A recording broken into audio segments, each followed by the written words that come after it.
Boa tarde, pessoal do primeiro ano. Então, a aula de hoje ela vai ser, na primeira parte, uma revisão do que nós vimos na semana passada, que foi justamente a passagem do pensamento mítico para a filosofia. Né? Então, nós estudamos a semana passada a origem da filosofia, vimos como aconteceu essa mudança, vimos as três teses relacionadas ao nascimento da filosofia. A tese orientalista, que afirmava que a filosofia surgiu a partir da influência das ideias orientais. A tese do milagre grego, que dizia, de certa forma, que a filosofia surgiu de forma espontânea na Grécia. De certa forma, nós vimos que essa tese do milagre grego ela tem um tom meio que de eurocêntrica, como se quisesse destacar os europeus como um povo que está acima da média. Vimos também que nós podemos enxergar o surgimento da filosofia nem como a tese orientalista, nem como a tese do milagre grego. Nós vimos que tudo aconteceu através de um processo, né?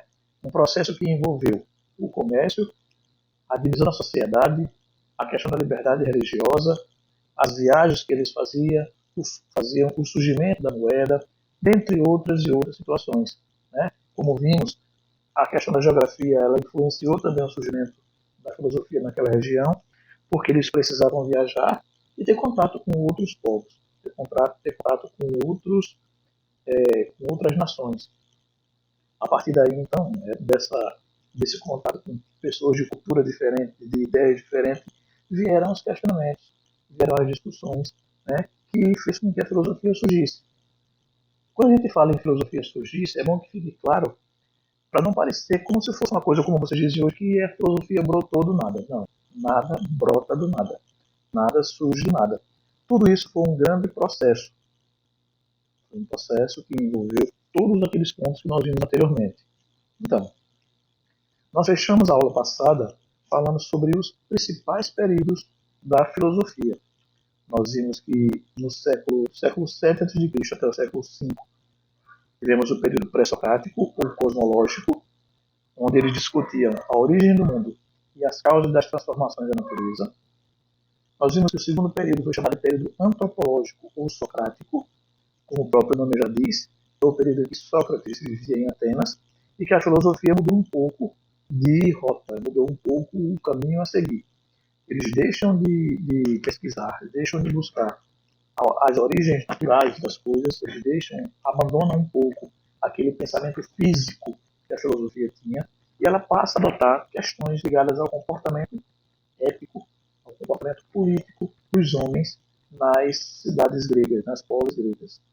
Vimos do século IV ao século III a.C. Tivemos o período sistemático, que é o período onde eles organizaram tudo o que foi produzido dentro da cosmologia e antropologia, mostrando que tudo pode ser objeto de conhecimento filosófico. É como se fosse um período de organização. Eles organizaram tudo, deixaram tudo dentro, separaram em espaços para a filosofia. Como se dissesse, essa parte aqui estuda tal coisa, essa outra parte aqui. É uma organização, um período de organização da filosofia. Vimos que do século III ao ano zero, né, e passou até o século VII depois de Cristo, tivemos o período helenístico, o greco-romano, né, onde de certa forma a filosofia teve muita influência da religião, principalmente do cristianismo. E foi o período também onde a filosofia grega ela se espalhou pelo mundo, pela Europa principalmente, através dos romanos, que se apaixonaram por tudo aquilo que viram e levaram para toda a Europa, a todos os lugares onde Roma tomava conta.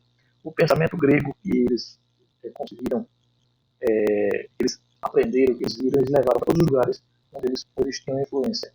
Depois nós temos do século VII ao século XIV, o que nós chamamos de filosofia medieval. Nesse período, a Igreja Católica ela queimava os ditames do pensamento. Né? Foi um período onde a filosofia foi subordinada ao pensamento religioso, ao pensamento cristão. A teologia, de fé, logia, de estudo, foi quem tomou conta de tudo. Nós podemos dizer que um período em que a filosofia ficou meio que perdeu a importância que se tinha nos períodos anteriores. No período do século XIV ao século XVI, como o próprio nome já diz, e é a ideia, é o período do renascimento, o renascimento cultural e científico. Nesse período, pessoal, a filosofia ela volta a ter uma certa importância, porque, como o próprio nome desse movimento diz, eles queriam renascer o pensamento. Eles queriam fazer com que as pessoas começassem a enxergar o mundo, ver o mundo, da forma como os gregos, lá no século V, no século VI, né, antes de Cristo, viam. É como se eles quisessem fazer renascer o pensamento grego nesse período. E por que renascer? Por quê? Porque nesse período aqui, o período medieval, a filosofia quase que morreu. E quase que morreu por quê? Porque a Igreja Católica ter virado a filosofia, ela trazia, ela de certa forma era perigosa para o pensamento cristão, para o pensamento religioso. Então, nessa época aqui, é período onde muitos indivíduos começam a tentar querer explicar novamente o mundo como os caras fizeram aqui, ó, no período pré-socrático e no período socrático. Então, o Renascimento ele traz justamente isso, a ideia de tentar explicar o mundo novamente através da ciência, a ideia de explicar novamente o mundo através da razão, a ideia de separar a filosofia da religião. Do século XVI ao século XIX, nós temos o que chamamos de filosofia moderna. É nesse período que, sobre a sombra do Renascimento, surge outro movimento muito importante chamado de Iluminismo. O Iluminismo, que fez com que muitas ideias novas surgissem, foi um aperfeiçoamento, foi uma continuação e foi uma ampliação do pensamento renascentista, né? Muito importante, fez com que surgissem as principais evoluções. Ele influenciou muito a questão da arte, ele influenciou muito a questão da política, a forma de enxergar os seres humanos, a forma de ver o mundo foi muito influenciada pelo período, e por esse período aqui da filosofia moderna, chamado, e o movimento principal que aconteceu chamado de Iluminismo. Então, nesses 4 períodos aqui, ó, nesses 4 primeiros períodos, o período pré-socrático, o período socrático, o período sistemático e o período helenístico, nós chamamos de filosofia antiga. Mais para frente um pouquinho, nesse período aqui, no período medieval, como o nome já diz, é um período muito grande, talvez o que chegue mais perto do período antigo seja o medieval. Durou em torno de 1500 anos, né, o pensamento medieval. E depois nós temos o período renascentista. Ele foi mais curto um pouquinho, né, e abriu as portas para a filosofia moderna, onde surgiram, onde teve todas aquelas transformações que eu falei para vocês. E por fim, nós temos os filósofos contemporâneos, temos muitos filósofos novos hoje, Michel Foucault, dentre outros, Sartre, dentre outros e outros filósofos que dão sua contribuição para o crescimento do pensamento filosófico. Então, o que foi que nós vimos? Nós vimos que os filósofos pré-socráticos, eles queriam saber qual é a origem das coisas, qual é a matéria que forma todas as coisas. Essa coisa da origem, eles chamaram de arque. E a matéria que forma cada coisa, eles chamaram de física. Physis. Preste atenção, pessoal, na diferença. Arque busca entender a origem. Physis, aquilo que cada coisa é feita. Observem aqui uma diferença. Então, essa era a principal busca dos filósofos pré-socráticos. Arque, que é a origem, e a physis, que é a matéria que forma cada coisa. E qual e buscavam também saber qual autêntica era cada coisa. Então, como era que eles faziam isso? A busca da arque e da physis, eles buscavam nas escolas, dependendo das escolas que cada filósofo fizesse parte, eles tentavam explicar a origem de cada coisa. A gente vai ver isso na sua frente um pouquinho. E, através da razão, eles tentavam explicar tudo isso. Bom, nós temos algumas escolas aqui de pensamentos, e cada uma dessas escolas, eles traziam pensamentos diferentes, né? Na verdade, eu não diria nem eram diferentes, mas que um complementava o outro. Nós vamos ver que cada um desses caras, eles tinham um pensamento que tentando dizer que o que o outro falava não era verdade. A gente pode achar que existia uma certa rivalidade entre eles. Existia, sim. Existia até uma certa rivalidade. Mas é interessante como o pensamento de um filósofo ajudava o outro. É como se fosse É como se fosse uma corrida de bastão, onde cada um corria até um certo ponto, depois passava o bastão para outro filósofo que seguia com aquelas pesquisas, que seguiam com aquelas ideias para questioná-las ou para aprová-las. Então, os monistas, que são da escola jônica ou milesiana, professor, por que escola jônica ou milesiana? Escola jônica vem da região da Jônia. Esses caras viviam na região da Jônia e os filósofos que viviam nessa região aqui, os principais deles eram Tales, Anaximandro e Anaxímenes. Eles são chamados de físicos. O interesse deles é em buscar compreender de que maneira a arque é composta na natureza, ou seja, a origem de tudo está na natureza.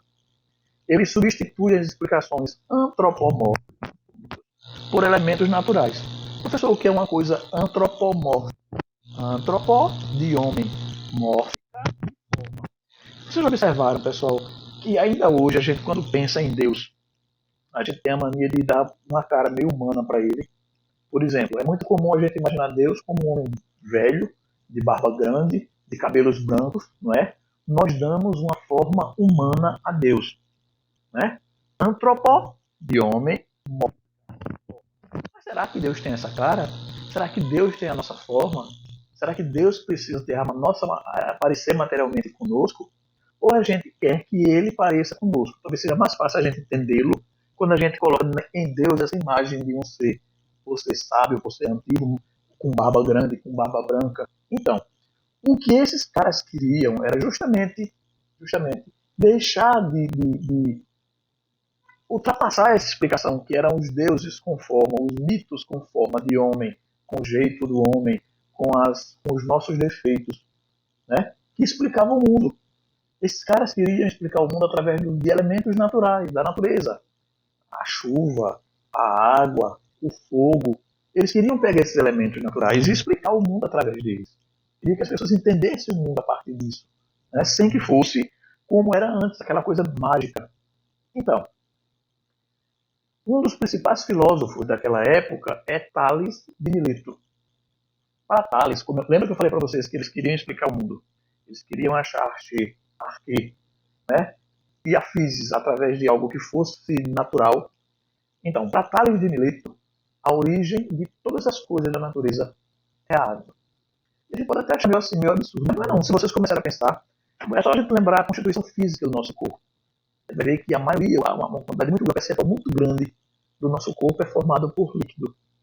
Se vocês forem observar, pessoal, quando a gente fala aqui em água, não é só a água, o elemento água em si, não. Mas o fluido que forma todas as coisas, uma coisa fluida, uma coisa que dá origem àquilo, uma coisa que dá vida àquilo. E para Tales de Mileto, o que faz com que tudo isso aconteça é a água, né? Então, nas palavras de Aristóteles, ele acreditava que o primeiro filósofo dos 7 antigos, segundo Aristóteles, foi Tales de Mileto. Tales nasceu aproximadamente em 624 a.C.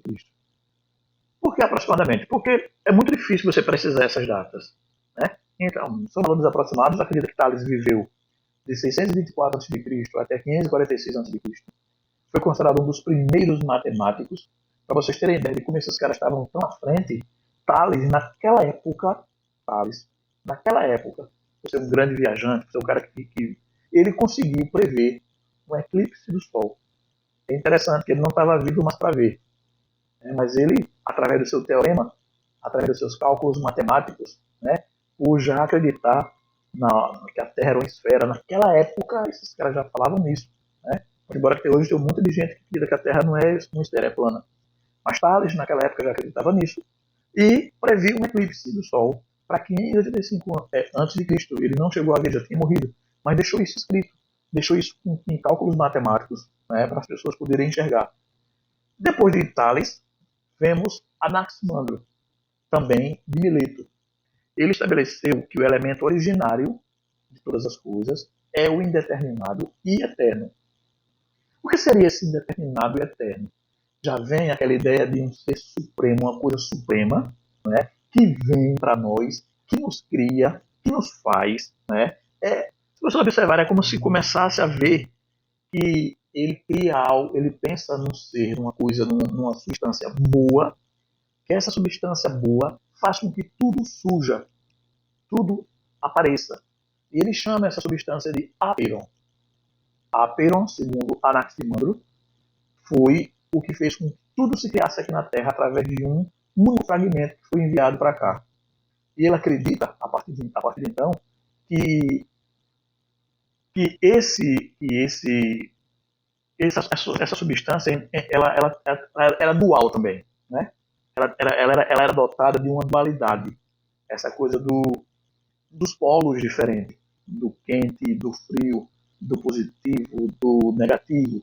Então, o cosmos, como dependente de forças polares primordiais ou idênticas, o calor e o frio, a água e a terra, o masculino e o feminino. Então, atribui-se-lhe múltiplas investigações e a afirmação de que a Terra é esférica. Anaximandro também já acreditava nisso. Depois nós temos Anaxímenes. Anaxímenes acreditava que a substância primordial de formação de todas as coisas é o ar. O ar é dividido e gera divindades a partir de si. É nossa alma, é o que mantém o nosso corpo unido. É interessante que a gente, quando fala em ar, a gente pensa nesse ar que a gente respira, né? Mas se a gente for analisar direitinho, se a gente for pensar de forma mais abrangente sobre o pensamento de Anaxímenes, ele fala no ar como algo que está dentro de nós, algo que a gente não vê, que a gente não enxerga, mas que assim nos dá vida. Esse ar que ele fala aí, é bom que a gente veja como algo muito maior que o ar, esse ar do vento. É esse também, mas é algo divino, um sopro divino que nos dá vida, que dá vida a todas as coisas. Então ele acreditava que era o ar que trazia isso aí. Anaxímenes, ao contrário dos dois primeiros filósofos que nós falamos, ele acreditava que a Terra era plana, né? E os corpos celestes giram em torno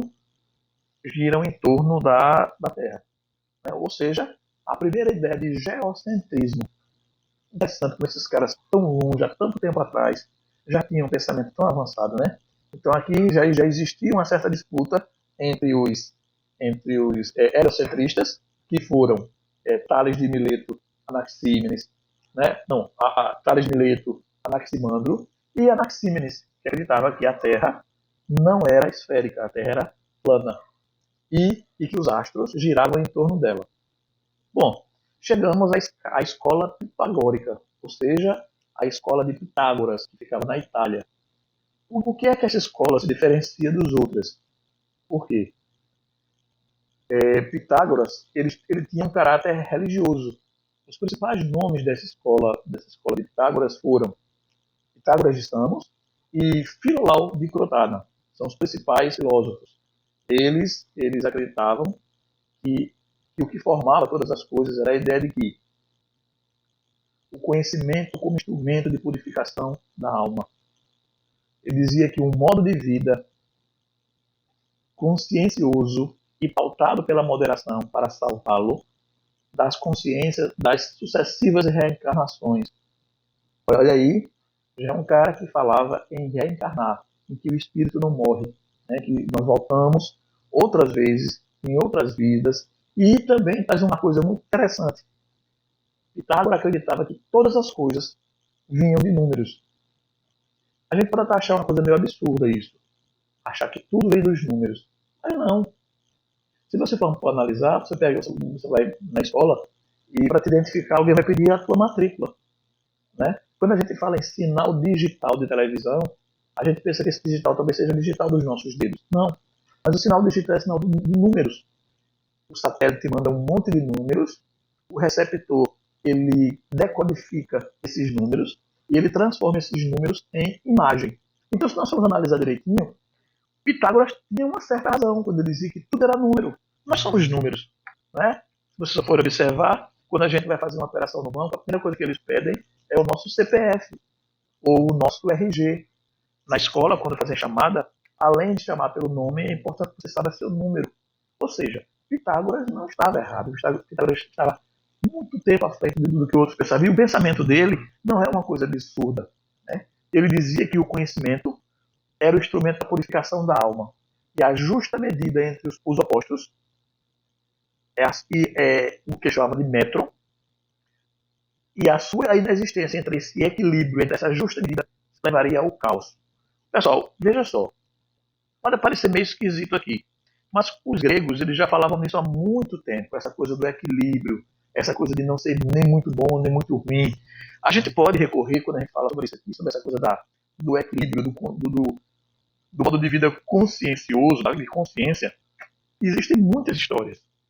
Existe aquela lenda, aquele mito grego, que diz que Ícaro precisava fugir da ilha de Minos com seu pai, e seu pai, que era um grande artesão, fez o quê?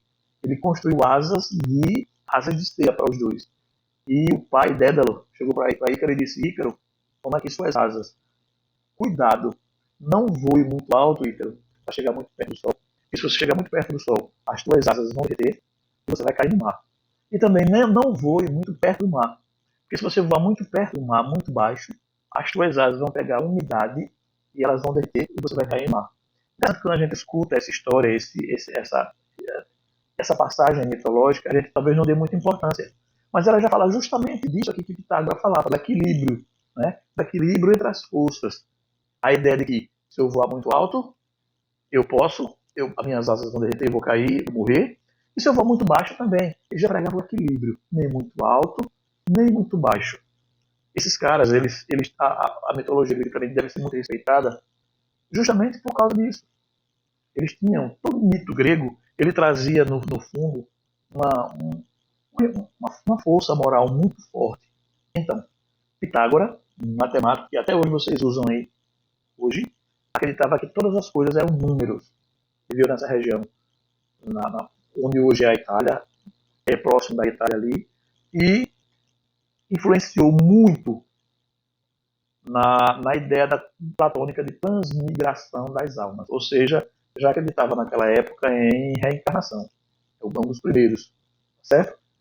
Agora nós temos ainda na escola pitagórica da Itália a ideia de que a natureza, o cosmo e tudo nele contido formam um todo harmônico, né? Composição de finito e infinito. O cosmo está formado por um fogo central e 9 corpos que giram ao seu redor: Antiterra, Terra, Lua, Sol e os 5 planetas observáveis além da esfera das estrelas fixas. Ele chamava de sistema pirocêntrico. Então, ele cria a ideia de que os números, que existia uma ordem numérica para tudo. Isso é muito interessante, pessoal. Nós chegamos então à escola Eleata. Esta escola é de caráter exclusivamente filosófico. Os anteriores foram físicos ou religiosos. Aqui nós temos já uns caras que pensam de maneira diferente. E eu gosto muito do pensamento desses caras porque apesar deles terem ideias antagônicas, ideias que iam de encontro umas das outras, eles deram uma grande contribuição para a discussão a ideia da dialética que muito se fala hoje. Vamos conhecer um pouquinho do pensamento de cada um desses caras aqui. Parmênides, de Eleia, ele se opõe a Heráclito. Por quê? Veja só. Parmênides acredita que tudo que é o que é. Ele diz que o ser é único, é imutável, é eterno. Né? Se você for pensar um pouquinho, ele pensa parecido com o que Platão dizia. A gente não vai entrar muito nessa coisa filosófica, não. No entanto, hoje, nesse momento, eu quero só que vocês entendam o que cada um desses filósofos pré-socráticos, né, eles diziam, qual era o pensamento deles. Se vocês observarem, pessoal, a aula de hoje, ela não é uma aula muito filosófica. A gente está tratando aqui de história da filosofia. Então, vocês não vão decorar nada disso, certo? Não é preciso decorar, mas é preciso que vocês conheçam tudo isso que eu estou falando. A gente não vai devagar muito, a gente não vai abstrair muito o pensamento de cada um. A gente vai fazer isso depois. Vamos ter outro momento para discutir o pensamento individual de Parmênides. Eu vou dar somente alguns toques para vocês entenderem mais ou menos como cada um pensava. Parmênides acreditava que não acreditava na mudança. Ele acreditava que as coisas estão ali. Ele não admite a mudança e o movimento. Né? Quem era que admitia a mudança e o movimento? Heráclito de Éfeso. Tá certo? O pensamento de Parmênides ele influenciou muito Platão e Aristóteles. Muito. Por que ele influenciou Platão? Porque quando Platão fala no seu dualismo, que a gente vai ver mais à frente também, a separação entre mundo das ideias e mundo das formas, é como se Parmênides estivesse defendendo o mundo das formas, o mundo palpável, o mundo sensível, o mundo que eu sinto, o mundo que eu vejo, o mundo que eu toco. Então, Parmênides era o cara que defendia essa ideia, que Platão adotou depois. Platão dividiu dois mundos, o mundo das ideias e o mundo das formas.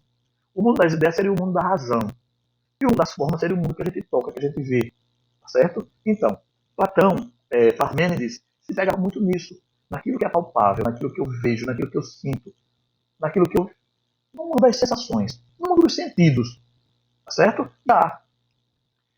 Seguindo ainda, né? As suas reflexões tratam sobre o mundo que está em estado de contínua mudança e luta entre os contrários. Isso aqui já é Heráclito.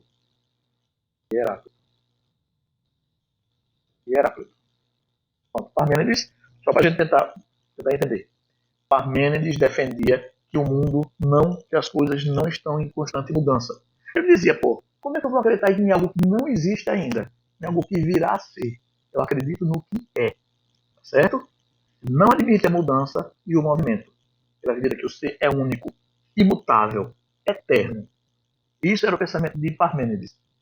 E o pensamento de Heráclito? O pensamento de Heráclito é muito interessante porque eu poderia dar um exemplo para vocês não esquecerem nunca mais de quando vocês escutam aquela música de Lulu Santos, né? Heráclito acreditava na mudança. Aquela música do Santos diz o seguinte: nada do que foi será de novo do jeito que já foi um dia. Quais são as reflexões de Heráclito? Ele acredita que o mundo está em constante mudança. Por exemplo, vocês são os mesmos de há 3 meses atrás, há 2 meses atrás? Vocês são as mesmas pessoas que vocês, quando vocês chegaram nessa escola? Vocês não são mais. Vocês não são. Mesmo sendo o mesmo indivíduo, mesmo sendo a mesma pessoa, vocês não têm mais a mesma mentalidade. Vocês não mesmo estando presos ao mesmo corpo, vocês não pensam igual vocês pensavam antes. Então, o pensamento de Heráclito é justamente isso. Ele acreditava que tudo, o mundo, tudo está em transformação. E ele elegeu como elemento que fazia isso o fogo. O fogo transforma as coisas. Ele muda o estado das coisas. Se vocês prestarem atenção, o fogo transforma algo sólido em fumaça, em pó. Então, o fogo ele traz essa transformação. Se nós formos olhar para dentro de nós estamos o tempo todo queimando dentro de nós as nossas células, né? Os nossos estão sempre se transformando, estão sempre mudando. Então, ele acredita que tudo está impregnado de constantes opostos, mudanças, transformações. Lembramos que Lulu, nada do que foi será do jeito que, nada do que foi será de novo do jeito que já foi um dia. Então, o ser é e não é ao mesmo tempo. A gente é uma coisa, mas ao mesmo tempo a gente não é, porque a gente está em mudança. Tudo flui, tudo está em movimento e nada dura para sempre. Esse momento que a gente está vendo vai passar. Tudo passa, nada fica estático. Tem uma frase de Heráclito que eu gosto muito quando ele diz que nenhum homem entra no mesmo rio por 2 vezes. Por quê? Nem o homem é o mesmo homem, nem o rio é o mesmo rio. Então observa, enquanto Parmênides acreditava na permanência, Heráclito acredita na mudança, na transformação. Então, professor, mas como é que pode pensamentos tão diferentes ajudarem alguma coisa? Claro, isso é que nós chamamos de dialética. A dialética é justamente a luta entre essas ideias opostas. Numa disputa dialética, ninguém sai vencendo e ninguém sai perdendo. Por quê? O que compõe a dialética? Uma tese, uma antítese. O que é a tese? A tese é o primeiro pensamento. A antítese é o pensamento que combate esse primeiro pensamento. E a partir dessa luta entre essas duas ideias, surge um terceiro pensamento que nós chamamos de síntese. Então, Heráclito de Éfeso, nós podemos dizer que é o pai da dialética. É o primeiro filósofo chamado de pai da dialética. Essa visão, essa coisa de que nada é estático, tudo está em transformação, né? Que vale a pena acreditar na mudança, que tudo vai fluir, tudo vai mudar. Chegamos a Zenão. Zenão, ele acreditava que a unidade formadora de tudo é um paradoxo. Em uma corrida, o mais lento nunca será alcançado pelo mais rápido. Ou seja, sempre haverá um contrário. Os seus argumentos, através do paradoxo, iniciaram da dialética. Ele já aprendeu com Heráclito. Ele acreditava que tinha algumas características atribuídas a Deus, como a eternidade, a unicidade, a forma esférica como forma da Terra. Acreditava que Deus era um círculo, porque é algo que não tem fim, né? nem limitado, nem ilimitado, nem móvel, nem imóvel. Esse era o pensamento zenão.